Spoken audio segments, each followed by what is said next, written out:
Of course, we have to talk about the national discussion that rages through the W. The discussion about Caitlin Clark and Angel Reese. We don't have to go I was into. like, what is the discussion? See, look, I could tell. The wheels were turning. Ros was like, "Where is he going?" Ros was like, "Where's he going? Where's he going?" We got no reprieve, right? You got look. They're not in the Olympics right now. We got Angel Reese on stage with Megan Thee Stallion, and we got Caitlin Clark. Angel's cool. Angel's so cool. She just cool. We got Caitlin Clark here in the supermarket. You know what I mean? Like she just in the supermarket with a Mama Mentality sweatshirt or something like that on. You know what I mean? But how much do you think? We don't have to get into Dawn Staley's comments about Caitlin Clark maybe like a week or so ago. I thought they were interesting, but people will beat that to the ground in a bunch of different ways. Yeah. But how do you think the break? Because unlike the NBA, the W players, like the college players, they go straight from, March Madness right into the draft, right into the season, right into, heavy stretches of games. I feel like the rest helps those two players more than anybody, right? Mm-hmm. I think this is really useful time for teams. I think the Olympic break provides rest and rehab for teams that are a little banged up or injured.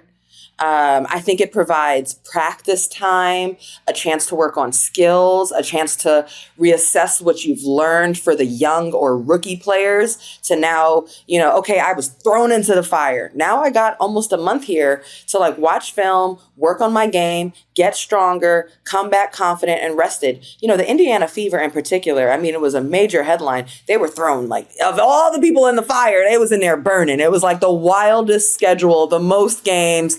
Everything was sold out crowds, the most attention. And I think, there was a period where by the end of it, they were looking disgruntled, disenfranchised as they should. And finally, they got 5 straight days of practice. And since then, and rest, and also a chance to kind of address themselves. There was a lot of noise outside and inside the team. And then coming out of that, I thought that as a team, they looked much better. So I think that this is going to be a great time for teams like them, to really come out of the break even more improved. But were you asking about Caitlin and Angel? I was about Caitlin and Angel, just because of the rigorous college schedule, then right into the W's rigorous schedule, not having that break in between. This break is going to help them out. And you kind of alluded to that pretty much. Yeah, it will. It will. Another thing that I think about the break, for those two players, the first half of the season was so highly polarizing. And I feel like there was a lot of discomfort because they came in with hype and people weren't sure, were they going to be that girl? Were they really that? Were they deserving of that?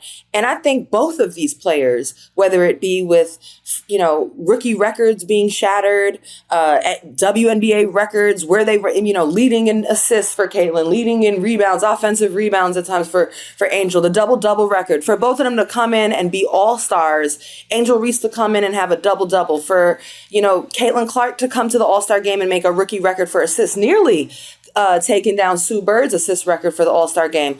What I think they've both proven in the first half of the season is that they belong, that they are not hype, that they are absolutely not afraid of the light. One thing about these two players in particular, the bigger the stage, the more they've performed. And I'm very impressed by that. They have absolutely not just been hype cycles. They have been there's been a lot of substance. And so my expectation for the second half of the season is that there's going to continue to be even more eyeballs and momentum. But I'm really hopeful, and I believe that the conversations will be much more basketball focused rather than all of the agenda driven, polarizing craziness that was going on.